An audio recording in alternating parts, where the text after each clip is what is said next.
새벽 3시 17분, 겨울밤의 정막을 깨뜨린 전화벨 소리. 잠에서 깨어나는 순간부터 제 심장이 미친 듯이 뛰기 시작했어요. 여보세요? 춘천중앙병원 응급실에서 연락드립니다. 박지혜님의 보호자이신가요? 그 순간 제 머릿속이 하얗게 변했습니다. 저희 딸이 의식을 잃고 실려왔는데 상태가 심각해서 보호자분이 오셔야 할 것 같습니다. 전화를 끊자마자 옷을 걸쳐 입고 차에 올랐어요. 강원도 산골에서 춘천까지 1시간 반 거리를 미친 듯이 달렸습니다. 저는 박미경, 65세입니다. 30년 동안 군복을 입고 살았던 전직 여군 대령이에요. 지금은 이곳 산골에서 작은 펜션을 운영하며 조용히 지내고 있죠. 하지만 그날 밤 제 안에 잠들어 있던 군인의 본능이 깨어났어요. 병원에 도착해서 응급실로 뛰어들어갔을 때의 충격이란, 침대에 누워있는 지혜의 모습을 보는 순간 제 온몸에 소름이 돋았어요. 얼굴 왼쪽이 시퍼렇게 부어올라 있었고 목에는 손가락 자국이 선명하게 남아 있었습니다.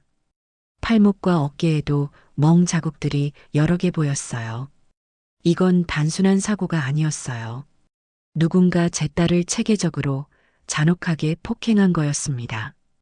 담당 의사 선생님이 다가와서 조용히 말씀하시더군요. 체온 저하와 탈수 증상으로 의식을 잃었다고. 다행히 생명에는 지장이 없지만 전신의 상처들이 심각하다고요. 특히 복부 쪽에 타박상이 있어서 내부 출혈 가능성을 체크하고 있다고 하더라고요. 그리고 덧붙이시길, 이런 상처들은 처음이 아닐 가능성이 높다고 하셨어요. 예전 상처의 흔적들도 곳곳에서 발견된다고요. 그 순간 제 안에서 뭔가가 폭발했어요. 30년 군 생활 동안 수많은 전쟁터를 다녔지만 이런 분노는 처음이었습니다. 제 딸을, 제 소중한 딸을 누가 이렇게 만든 거죠? 몇 시간 후 지혜가 깨어났어요. 엄마, 왜 여기 와 있어요? 지혜의 첫 마디였어요. 놀라는 것도 아니고 고마워하는 것도 아니고 왜 왔냐고 묻더라고요. 지혜야, 도대체 누가 너를 이렇게 때린 거야? 아무도 안 때렸어요. 그냥 계단에서 굴러떨어진 거예요. 거짓말이었어요. 지혜의 목소리에 두려움이 섞여 있었거든요. 마치 누군가를 무서워하는 듯한 떨림이 느껴졌어요. 바로 그때 병실 문이 열리면서 한 남자가 들어왔습니다. 김태욱이었어요. 키 180cm 정도의 잘생긴 얼굴, 비싼 정장을 입고 있었죠. 하지만 제 눈에는 다른 것들이 보였어요. 옷에서 나는 술 냄새, 헝클어진 머리, 그리고 무엇보다 차가운 눈빛. 여보, 괜찮아? 연락받고 바로 왔어. 하지만 바로 온 게 아니었어요. 새벽에 전화가 왔는데 지금이 오전 10시였거든요. 어디서 뭘 하다가 온 건지 뻔히 보이더라고요. 김태욱 씨, 지혜가 어떻게 다친 건지 아세요? 저는 최대한 침착하게 물었어요. 아, 그게 어젯밤에 좀 다툼이 있었거든요. 지혜가 화나서 혼자 나간다고 하더라고요. 아마 그때 넘어진 것 같아요. 거짓말이었어요. 지혜가 김태욱의 말을 들으며 더욱 움츠러드는 게 보였거든요. 제 딸이 저 남자를 무서워하고 있었어요. 그날 밤 지혜가 잠든 후 저는 김태욱을 복도로 불렀어요. 김태욱 씨, 솔직히 말해보세요. 지혜를 때린 거죠? 장모님, 오해하고 계신 것 같은데요. 정말 실수로 넘어진 거예요. 그럼 목에 난 손가락 자국은 뭐죠? 팔목의 멍 자국들도 실수인가요? 제 목소리가 점점 낮아졌어요. 30년 군 생활로 단련된 위압감이 저절로 나오더라고요. 김태욱이 한 발 뒤로 물러서는 게 보였어요. 장모님, 증거라도 있으세요? 그 순간 제 안에서 뭔가가 터졌어요. 증거요? 제 딸 몸에 난 상처들이 다 증거 아닙니까? 김태욱의 얼굴이 순간 일그러지더니 본성을 드러내기 시작했어요. 처갓집에서 너무 나대지 마세요. 부부 사이 일에 끼어들지 말고요. 제 주먹이 저절로 쥐어졌어요. 30년 동안 다져진 근력이 아직도 남아있거든요. 하지만 참았어요. 병원에서 소란을 피울 수는 없으니까요. 좋습니다. 그럼 우리 각자의 방식대로 해봅시다. 저는 등을 돌리며 차갑게 말했어요. 앞으로 제 딸에게 손 한 번 더 대면 그때는 정말 후회할 거예요. 그날 밤 집으로 돌아가는 길에 저는 결심했어요. 이건 전쟁이다. 제 딸을 지키기 위한 전쟁. 30년 동안 배운 모든 전술을 동원해서라도 김태욱을 반드시 응징하겠다고요. 하지만 감정만으로는 안 되죠. 적을 정확히 파악해야 승리할 수 있어요. 그것이 군복무 30년이 저에게 가르쳐준 첫 번째 교훈이거든요. 다음 날 아침, 저는 예전 동료 현수에게 전화를 걸었어요. 현수는 저와 함께 군복무를 했던 여군 소령 출신이에요. 지금은 전역해서 건설자재 납품업체를 운영하고 있죠. 건설업계에서는 나름 이름이 알려진 사업가입니다. 미경이 정말 오랜만이네.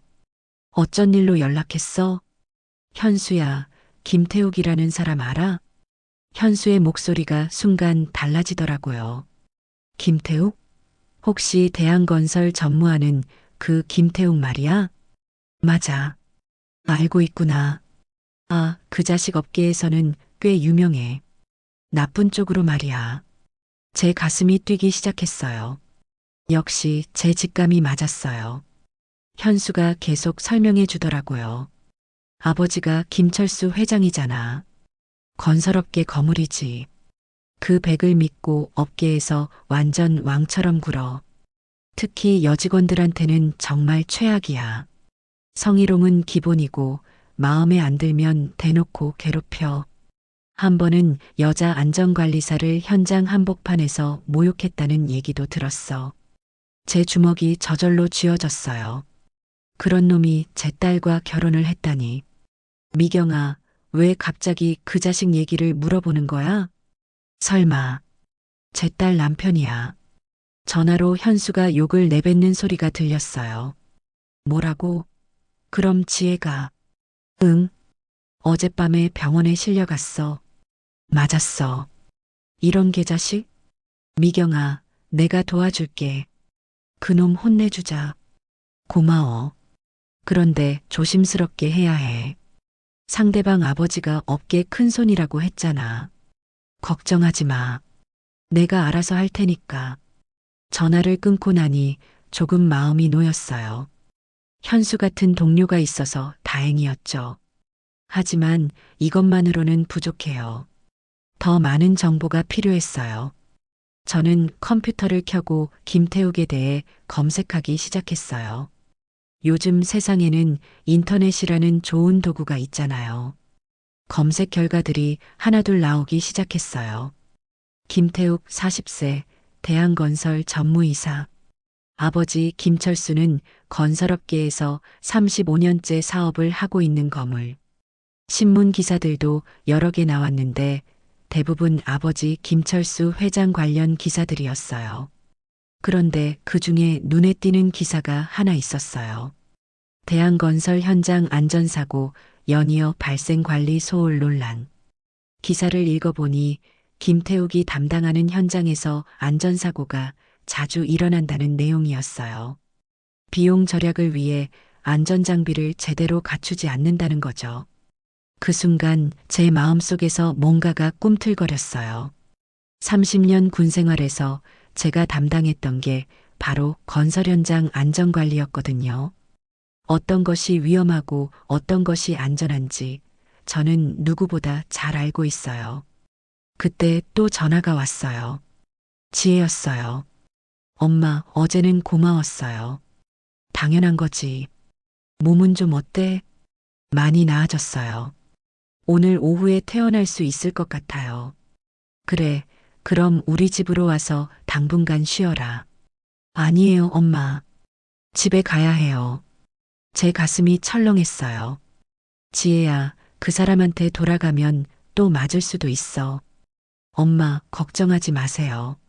태우기가 미안하다고 했어요. 다시는 그런 일 없을 거래요. 거짓말이에요. 분명히 거짓말.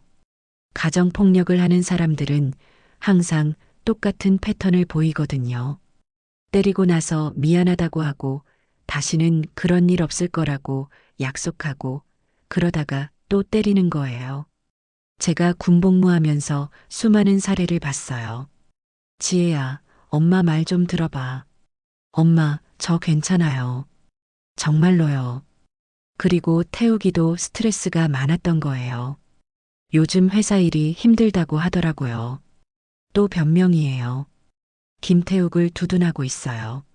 제 마음이 아팠어요. 제 딸이 저 남자에게 완전히 길들여져 있는 거예요. 알겠어. 하지만 혹시라도 또 그런 일이 생기면 바로 연락해. 알았지? 네, 엄마. 전화를 끊고 나니 더 답답했어요. 지혜를 직접 설득하기는 어려울 것 같아요. 김태욱이 지혜를 어떻게 조종하고 있는지 뻔히 보이거든요. 그럼 다른 방법을 써야겠어요. 저는 다시 현수에게 전화를 걸었어요. 현수야, 김태욱 현장에 대해 더 자세히 알 수 있을까? 물론이지. 내가 그 현장에 자재 납품하고 있거든. 다음 주에 현장 방문 예정이야. 나도 함께 갈 수 있을까? 당연하지. 그런데 뭘 할 생각이야? 제 입꼬리가 살짝 올라갔어요. 30년 전 작전을 세울 때의 그 느낌이었어요. 직접 확인해 봐야겠어. 그 사람이 현장에서 어떻게 일하는지, 얼마나 무능한지 말이야. 오, 재미있겠는데? 현수의 목소리에도 기대감이 묻어났어요. 현수도 김태욱을 좋아하지 않았나 봐요. 그런데 미경아, 조심해야 해. 김태욱은 생각보다 나쁜 놈이야. 특히 자존심 건드리면 뭘 할지 몰라. 걱정하지 마. 나도 만만한 상대가 아니거든. 그날 밤 저는 오랫동안 책상에 앉아서 계획을 세웠어요. 김태욱을 어떻게 혼내줄지, 어떻게 하면 다시는 제 딸에게 손을 대지 못하게 할지, 군에서 배운 모든 전술을 동원해서 말이에요. 제일 중요한 것은 김태욱의 약점을 찾는 거예요. 모든 사람에게는 약점이 있거든요. 특히 김태욱처럼 자존심이 강한 사람들은 더욱 그래요. 그리고 저는 이미 그 약점이 뭔지 감을 잡고 있었어요. 김태욱의 약점은 바로 현장에서의 무능함이에요. 아버지 덕분에 전무자리에 앉아 있지만 실제로는 건설에 대해 아무것도 모르는 것 같거든요. 제가 30년 동안 건설 현장에서 일해봤으니까 한번 보면 바로 알 수 있어요. 다음 주 현장 방문 때 김태욱의 무능함을 200명 작업자들 앞에서 완전히 까발려 주겠어요. 그 자존심 강한 놈이 65세 여자에게 굴복당하는 모습을 상상하니 기분이 조금 나아졌어요. 하지만 이건 시작에 불과해요. 김태욱이 제 딸에게 한 짓에 대한 대가를 제대로 치르게 만들어야 하거든요. 저는 책상 서랍에서 낡은 수첩을 꺼냈어요. 군 시절 동료들의 연락처가 빼곡히 적혀 있는 수첩이에요. 건설업계뿐만 아니라 여러 분야에서 일하고 있는 동료들이 많아요. 이들을 모두 동원하면 김태욱 각오해라. 제 딸을 아프게 한 대가가 얼마나 무서운지 똑똑히 보여주겠어요. 며칠 후 충격적인 사실을 하나 더 알게 됐어요.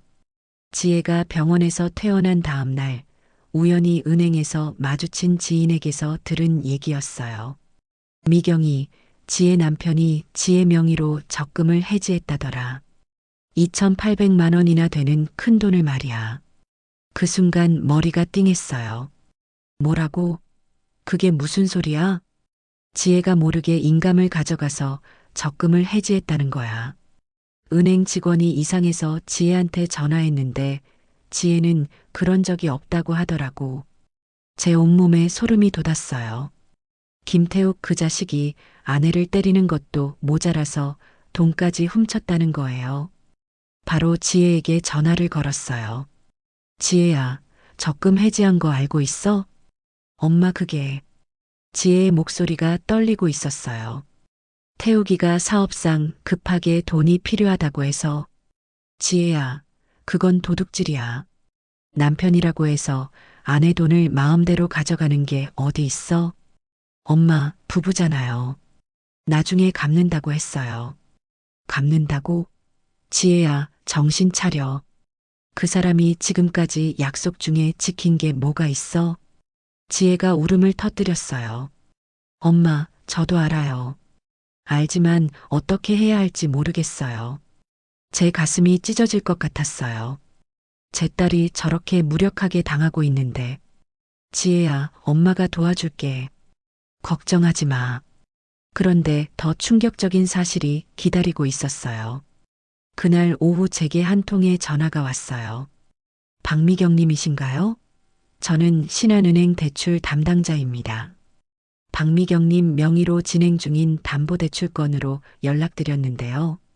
제가 대출을 받은 적이 없는데요. 펜션을 담보로 3억 원 대출 신청이 들어와 있습니다. 지금 서류 검토 중인데 혹시 본인이 직접 신청하신 게 맞나요? 그 순간 온 세상이 무너지는 것 같았어요. 김태욱 그 자식이 지혜 적금 2,800만 원을 훔치는 것도 모자라서 이제는 제 펜션까지 담보로 잡으려 했다는 거예요. 즉시 대출을 중단해 주세요. 제가 신청한 게 아닙니다. 네, 알겠습니다. 사기 가능성이 있으니 경찰서에 신고하시기 바랍니다. 전화를 끊자마자 제 안에서 폭발이 일어났어요. 30년 군 생활 동안 이런 분노는 처음이었습니다. 김태욱 그 자식이 제 딸을 때리는 것도 모자라서 돈을 훔치고 심지어 시어머니 재산까지 노리고 있었다는 거예요. 이건 더 이상 참을 수 없어요. 즉시 현수에게 전화를 걸었어요. 현수야, 계획을 앞당겨야겠어. 왜? 무슨 일이야? 김태욱 그 자식이 지혜 적금 2,800만 원을 훔쳤어. 그리고 내 펜션으로 3억 원 대출까지 받으려고 했다고. 현수가 욕을 내뱉었어요. 그 개자식이 진짜 끝까지 가네. 미경아, 당장 내일 현장 가자. 그래. 더 이상 기다릴 수 없어. 그날 밤 저는 군복을 꺼냈어요. 30년 동안 입었던 그 군복을요. 비록 지금 입을 수는 없지만 그 군복을 만지고 있으니 옛날 그 기분이 살아나더라고요. 적을 상대할 때의 그 냉정함과 결단력이요. 김태우가, 너는 잘못된 사람을 건드렸다. 65세 할머니라고 만만하게 본 것부터 잘못이었어. 다음 날 아침 드디어 작전 개시일이 왔어요. 현수와 함께 김태욱의 건설 현장으로 향했습니다. 제 가방 안에는 안전모와 작업복, 그리고 각종 측량 도구들이 들어 있었어요. 군 시절 사용했던 것들이죠. 아직도 새 것처럼 깨끗하게 관리하고 있거든요. 미경이, 괜찮아? 너무 무리하지 마. 현수가 걱정스럽게 물었어요. 걱정하지 마. 준비는 다 됐어. 현장에 도착하니 정말 크더라고요. 45층짜리 아파트 건설 현장이었어요. 300명 가까운 작업자들이 바쁘게 움직이고 있었습니다. 제 눈에는 바로 보였어요. 안전수칙 위반이 곳곳에서 일어나고 있는 게 말이에요. 안전모를 제대로 쓰지 않은 작업자들, 안전벨트 없이 높은 곳에서 작업하는 사람들, 크레인 주변에 너무 가까이 서 있는 인부들. 제 가슴이 답답해졌어요. 이런 현장에서는 언제 대형 사고가 날지 몰라요. 현장 사무소로 들어갔어요. 김태욱이 책상에 앉아서 서류를 보고 있었습니다. 키는 크지만 어깨가 좁았어요. 얼굴은 잘생겼지만 눈빛이 차가웠죠. 제 딸을 때린 그 손을 보니 화가 치밀어 올랐어요. 안녕하세요, 전무님. 자재 납품하러 왔습니다. 현수가 인사했어요. 김태욱이 고개를 들더니 저를 쳐다봤어요. 처음엔 누군지 몰랐나 봐요. 이분은 누구세요? 아, 안전관리 컨설턴트십니다. 요즘 고용노동부에서 나와서 현장 점검하고 있어요. 현수가 미리 준비한 거짓말을 했어요. 김태욱의 표정이 약간 굳어졌어요. 컨설턴트요? 미리 연락을 받지 못했는데요. 갑작스럽게 정해진 일이라서요. 간단히 둘러보고 갈게요. 저는 최대한 공손하게 말했어요. 아직은 정체를 드러낼 때가 아니거든요. 김태욱이 못마땅한 표정을 지었지만 거부할 수는 없었어요. 안전관리는 법적으로 의무사항이니까요. 그럼 잠깐만 둘러보세요. 저는 안전모를 쓰고 현장으로 나갔어요. 김태욱도 마지못해 따라왔습니다. 현장을 한 바퀴 돌아보니 정말 심각했어요. 이런 상태로는 언제 대형 사고가 날지 몰라요. 전무님, 여기 좀 봐주세요. 저는 크레인 근처로 김태욱을 불렀어요. 마침 그곳에는 30여 명의 작업자들이 모여 있었어요. 크레인 안전거리가 너무 가까워요.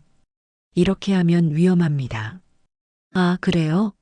하지만 작업 효율을 위해서 김태욱이 변명하기 시작했어요. 그 순간 저는 알았어요. 이 사람은 크레인 안전거리가 뭔지도 제대로 모르는구나. 전무님, 혹시 크레인을 직접 조작해 보신 적 있으세요? 당연히 있죠. 제가 현장 전무인데 거짓말이었어요. 김태욱의 눈이 순간 흔들렸거든요. 그럼 직접 보여주실 수 있을까요? 안전한 크레인 조작법을요. 김태욱의 얼굴이 빨갛게 달아올랐어요. 지금은 시간이. 그럼 제가 보여드릴게요. 저는 김태욱의 말을 끊고 크레인 조작석으로 올라갔어요. 30년 전 군에서 배운 크레인 조작법이 아직도 손에 익어 있었어요. 능숙하게 레버를 조작해서 무거운 철근을 정확한 위치에 내려놓았습니다. 작업자들이 웅성거리기 시작했어요. 저 할머니 정말 잘하네. 우리 전무보다 훨씬 나은데? 김태욱의 얼굴이 점점 더 빨개졌어요. 65세 할머니가 자기보다 저는 크레인에서 내려와서 김태욱 앞으로 다가갔어요. 전무님, 안전수칙 교육은 언제 받으셨나요? 그건 회사에서 받았어요. 어떤 내용이었는지 기억하세요? 김태욱이 말을 더듬기 시작했어요. 교육을 제대로 받지 않았다는 게 뻔히 보였거든요. 주변 작업자들이 점점 더 많이 모여들었어요. 65세 할머니가 젊은 현장 전무를 몰아붙이는 상황이 신기했나 봐요. 그럼 콘크리트 타설할 때 주의사항은 뭔가요? 그건 김태욱이 땀을 흘리기 시작했어요. 높은 곳에서 작업할 때 안전벨트 착용 기준은요? 그건 더 이상 대답하지 못했어요. 제 안에서 30년 동안 쌓인 분노가 폭발했어요. 전무님, 이것도 모르고 현장 전무를 하시는 건가요? 제 목소리가 점점 커졌어요. 작업자들이 모두 저희 쪽을 쳐다봤습니다. 그리고 안전모도 제대로 쓰지 못하시네요. 턱끈도 안 매고요. 정말로 김태욱의 안전모가 헐렁하게 걸쳐져 있었어요. 이런 식으로 현장 관리를 하시면 언제 사고가 날지 몰라요. 작업자들 목숨을 뭘로 보시는 거예요? 작업자들이 웅성거리기 시작했어요. 맞아. 우리 안전은 누가 책임져? 저 할머니 말이 맞네. 김태욱이 완전히 당황했어요. 300명 앞에서 65세 할머니에게 망신당하고 있는 거예요. 저기요, 컨설턴트님 너무 심하게 말씀하시는 거 아닙니까? 심해요? 제 딸이 이런 무능한 남편 때문에 병원에 실려갔는데요. 순간 현장이 조용해졌어요. 김태욱의 얼굴이 하얗게 변했어요. 뭐라고요? 김태욱 씨, 기억 안 나세요? 일주일 전에 병원에서 만났잖아요. 제가 박지의 어머니 박미경입니다. 김태욱이 뒤로 휘청거렸어요. 작업자들이 더욱 웅성거렸어요. 저 아저씨가 아내를 때렸다고? 진짜 그런 놈이었어? 김태욱이 급하게 말했어요. 잠깐요. 여기서 이런 얘기를 왜 하시는 거예요? 부끄러워요? 자기 아내 때린 게 부끄러워요? 제 목소리가 현장 전체에 울려 퍼졌어요. 당신이 제 딸 얼굴에 멍들게 하고 팔목에 손가락 자국 내고 겨울밤에 혼자 내버려뒀잖아요. 그리고 지혜 적금 2,800만 원 훔치고 제 펜션으로 3억 원 대출까지 받으려고 했잖아요. 작업자들의 시선이 김태욱에게 집중됐어요. 그 시선들이 차가웠어요. 아내를 때리고 돈까지 훔치는 남자를 좋아할 사람은 없거든요. 2,800만 원을 훔쳤다고? 완전 도둑놈이네. 김태욱이 제 팔을 잡으려고 했어요. 제발 여기서는. 그 순간 제 몸이 반사적으로 움직였어요. 30년 군복무로 단련된 몸이 김태욱의 손목을 정확히 잡았습니다. 저한테 손대지 마세요. 제 목소리가 얼음처럼 차가웠어요. 김태욱이 아파하며 손을 빼려고 했지만 빠지지 않았어요. 제 악력이 생각보다 센 거죠. 약한 여자들한테만 함부로 하는 거네요. 저한테는 왜 못하죠? 작업자들이 박수를 치기 시작했어요. 잘했어, 할머니. 저런 놈은 혼나야 해. 김태욱이 완전히 무너져 내렸어요. 300명 앞에서 완전히 굴욕당한 거예요. 저는 김태욱의 손목을 놓아주며 마지막으로 말했어요. 앞으로 제 딸에게 손 한 번 더 대봐요. 그땐 이 정도로 끝나지 않을 거예요. 그리고 훔친 돈 2,800만 원 당장 돌려주세요. 김태욱이 떨리는 목소리로 말했어요. 알겠습니다. 그리고 등을 돌려 현장을 떠났어요. 뒤에서 작업자들의 웅성거리는 소리가 들렸어요. 김태욱에 대한 조롱의 목소리들이었죠. 첫 번째 승리였어요. 하지만 이건 시작에 불과해요. 진짜 전쟁은 지금부터였습니다. 현장에서 돌아온 다음 날 본격적인 2차 작전을 시작했어요. 김태욱을 한번 굴욕줬다고 끝난 게 아니에요. 오히려 이제부터가 진짜 시작이죠. 그 자식이 다시는 제 딸에게 손을 대지 못하도록 완전히 매장시켜야 해요. 저는 낡은 수첩을 펼쳤어요. 30년 군복무 시절 함께했던 동료들의 연락처가 빼곡히 적혀 있었죠. 첫 번째 전화는 동기생 성우에게 걸었어요. 지금은 대한건설협회에서 일하고 있거든요. 미경아, 정말 오랜만이다. 어쩐 일로 연락했어? 성우야, 부탁이 하나 있어.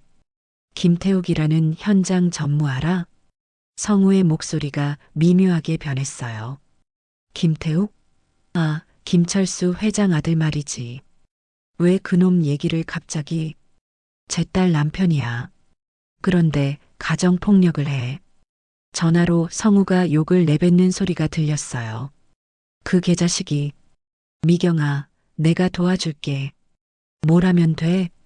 협회에서 김태욱 관련해서 블랙리스트 같은 거 만들 수 있어? 당연하지. 가정폭력 가해자를 건설업계에서 그냥 둘 순 없잖아.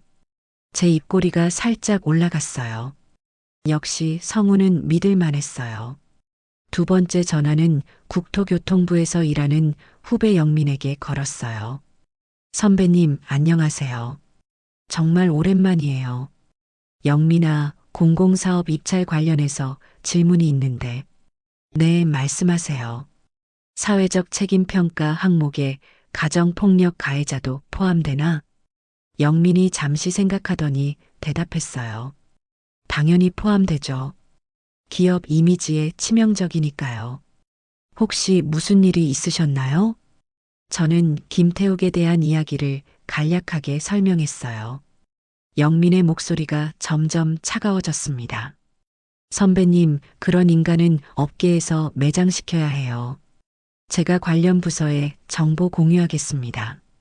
세 번째는 주요 건설사 안전관리팀장들이었어요. 대부분 제가 군에서 함께 일했던 사람들이죠. 한 명씩 전화를 걸 때마다 제 가슴이 뜨거워졌어요. 모두들 김태욱을 용서할 수 없다며 도움을 약속했거든요. 특히 현대건설 안전팀장 제호의 반응이 격렬했어요. 미경 누나, 그런 자식은 업계에서 완전히 퇴출시켜야 해요. 우리 회사는 앞으로 대한건설과 일체 거래를 중단하겠습니다. 삼성물산 팀장 동수도 마찬가지였어요. 누나, 가정폭력 가해자와 일하는 회사는 없어요. 당장 협력업체 명단에서 제외하겠습니다. GS건설, 대우건설, 포스코건설, 주요 대기업들이 줄줄이 대한건설과의 거래 중단을 선언했어요. 일주일 후 첫 번째 성과가 나타나기 시작했어요. 현수에게서 전화가 왔어요. 미경아, 대박이야. 김태욱 현장에서 난리 났어. 무슨 일이야? 자재 납품 업체들이 줄줄이 계약 취소하고 있어. 우리 회사뿐만 아니라 다른 업체들도 마찬가지야. 제 심장이 두근거렸어요. 계획이 성공하고 있는 거예요. 그리고 더 놀라운 건 대형 건설사들이 김태욱 회사와의 협력을 거부하기 시작했어. 정말? 응. 현대건설, 삼성물산 같은 대기업들이 사회적 책임 때문에 거래를 중단한다고 공지했어. 제 안에서 복수의 쾌감이 솟아올랐어요. 하지만 아직 끝난 게 아니에요.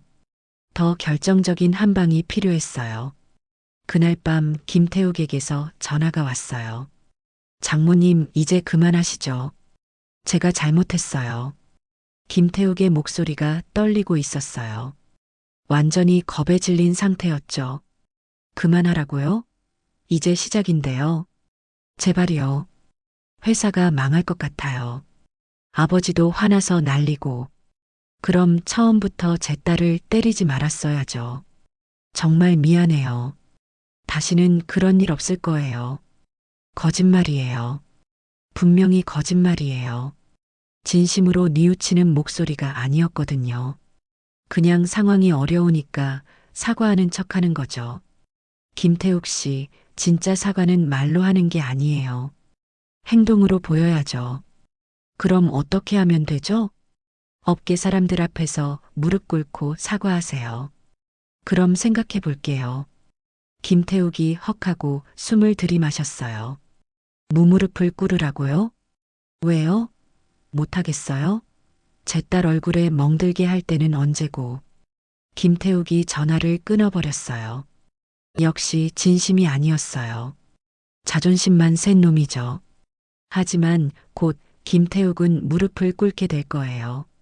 아니, 무릎을 꿇을 수밖에 없는 상황을 만들어주겠어요. 2주 후 건설업계 신년회가 열렸어요. 매년 1월에 열리는 큰 행사죠. 업계 사람들이 500명 넘게 모이는 자리예요.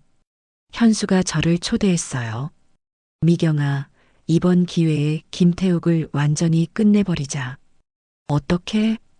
신년회에서 공개적으로 대결하는 거야. 500명 앞에서 말이야. 제 가슴이 뛰기 시작했어요. 완벽한 기회였어요. 신년회 당일 저는 정장을 차려입고 갔어요. 군복은 아니지만 당당한 자세는 여전했죠. 회장에는 정말 많은 사람들이 모여 있었어요. 건설업계의 모든 거물들이 다 온 것 같았어요. 김태욱도 보였어요. 아버지 김철수 회장과 함께 앉아 있었죠. 하지만 표정이 어두웠어요. 최근 일들 때문에 많이 힘들었나 봐요. 식사가 끝나고 자유시간이 되자 저는 일어섰어요. 마이크를 잡고 무대 위로 올라갔습니다. 안녕하십니까? 전직 여군 대령 박미경입니다. 회장이 조용해졌어요. 갑자기 무슨 일인가 싶어서 모두들 저를 쳐다봤죠. 오늘 이 자리에서 여러분께 말씀드리고 싶은 것이 있습니다. 제 목소리가 회장 전체에 울려 퍼졌어요. 건설업계에 가정폭력 가해자가 있다는 사실을 알고 계십니까? 웅성거림이 시작됐어요. 사람들이 서로 수군거리기 시작했습니다. 김태욱 씨, 일어나시죠. 김태욱의 얼굴이 하얗게 변했어요. 일어나지 못하고 그냥 앉아 있었죠. 김태욱 씨는 제 딸을 폭행했습니다. 얼굴에 멍들게 하고 겨울밤에 혼자 내버려뒀죠. 그리고 아내 명의 적금 2,800만 원을 횡령했습니다. 심지어 시어머니인 제 펜션으로 3억 원 대출까지 받으려 했어요. 회장이 완전히 조용해졌어요. 500명이 모두 김태욱을 바라보고 있었어요. 그런 사람이 건설 현장을 책임지고 있다는 게 말이 됩니까? 김철수 회장이 일어났어요. 이봐요. 여기서 이런 개인적인 얘기를. 개인적인 얘기가 아닙니다. 사회적인 문제죠. 제 목소리가 더욱 강해졌어요. 김태욱 씨, 남자라면 약한 여자 말고 저한테 덤벼보세요. 할 수 있어요? 김태욱이 벌벌 떨기 시작했어요. 500명 앞에서 65세 할머니에게 도전받는 상황이 된 거죠. 일어날 수도 없고 앉아 있을 수도 없는 상황. 완전한 굴욕이었어요. 김철수 회장이 제게 다가왔어요. 여보시오, 이제 그만. 김 회장님도 아들 교육 제대로 시키시죠. 이런 자식을 키워놓고 부끄럽지도 않으세요? 김철수 회장의 얼굴이 빨갛게 달아올랐어요. 하지만 뭐라고 말할 수가 없었어요. 사실이니까요. 김태욱 씨, 지금 당장 훔친 돈 2,800만 원 돌려주겠다고 약속하세요. 그리고 앞으로 제 딸에게 절대 손대지 않겠다고 맹세하세요.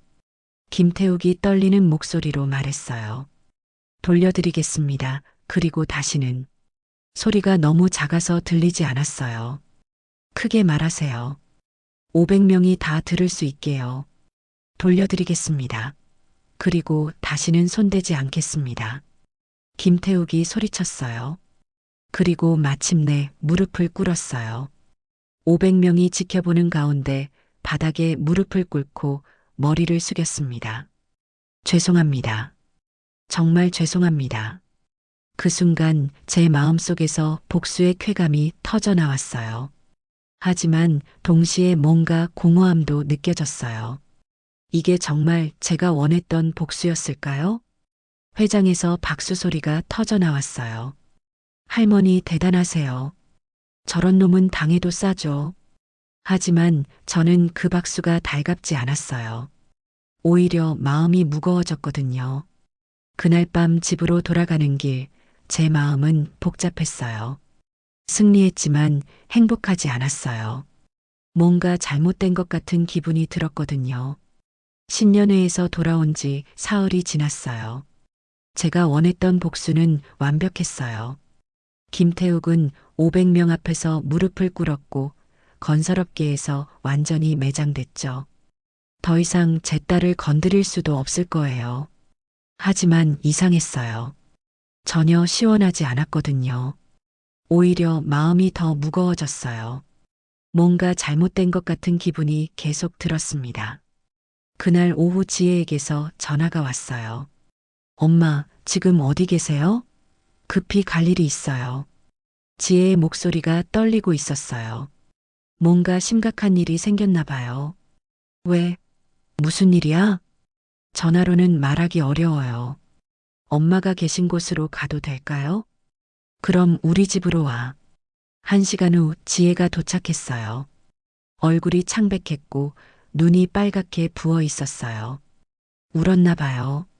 지혜야, 무슨 일이야? 또 그 자식이. 아니에요, 엄마. 태우기는 아니에요. 지혜가 소파에 털썩 앉으며 말했어요. 엄마가 하신 일 때문이에요. 제 가슴이 철렁했어요. 무슨 소리야? 태우기가 자살하려고 했어요. 순간 온 세상이 멈춘 것 같았습니다. 뭐라고?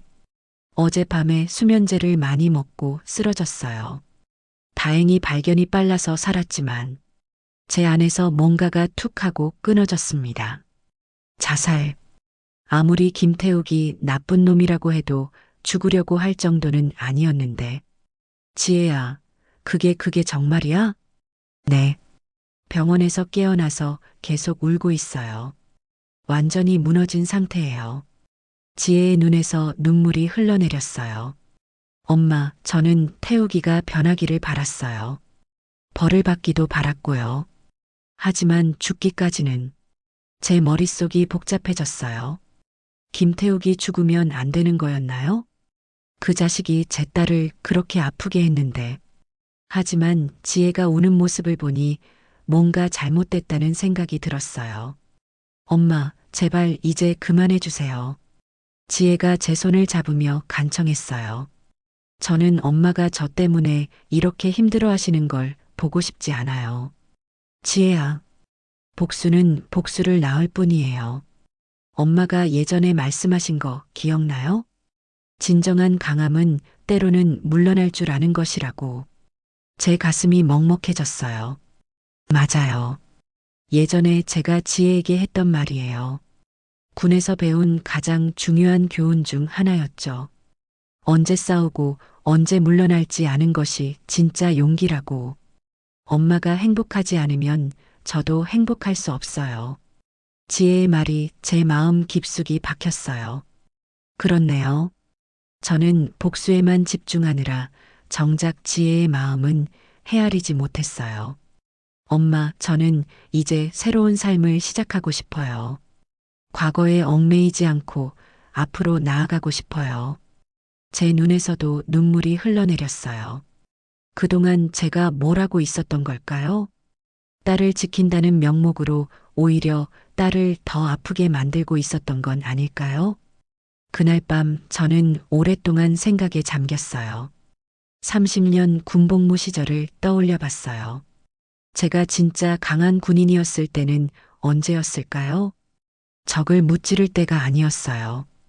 부하들을 보호할 때였어요. 때로는 싸우지 않는 선택을 할 때였죠.